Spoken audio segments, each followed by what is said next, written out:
अस्सलाम वालेकुम। SM news के साथ मैं हूं मुकद्दर रज़ा। SM न्यूज़ स्टूडियो में खुशामदीद। खबरों का सिलसिला बढ़ाते हुए हबशाम करते हैं कराची से। ज़िले मरीर के थाना स्टील टाउन पुलिस ने कार्रवाई के दौरान गैर मुल्की के बंगले में डकैती समेत मुतअद्दिद वारदातों में मुलव्विस गिरोह को गिरफ्तार कर लिया है। इसी हवाले से मज़ीद तफसीलात बता रहे हैं SM न्यूज़ के ब्यूरो चीफ जुल्फ़कार अली। जी जुल्फ़कार, आगाह कीजिएगा इस हवाले से। जी बिल्कुल मुकद्दर भाई, थाना स्टील टाउन पुलिस ने एक अहम कार्रवाई की।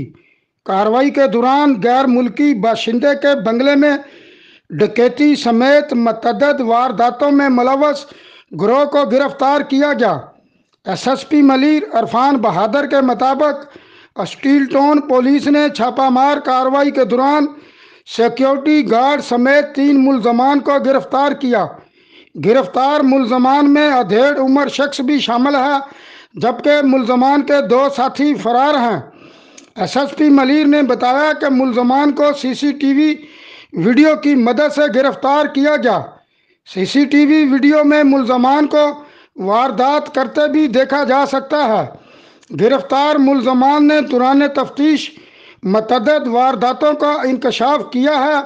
मुलजमान में एक प्राइवेट सिक्योरिटी गार्ड भी शामिल है, जिनसे मजीद तफ्तीश का अमल जारी है। जी बहुत शुक्रिया जुल्फ़कार, तफसीलात से आगाह करने के लिए। अब तक के लिए इतना ही। मज़ीद खबरों के लिए देखते रहिए SM न्यूज़।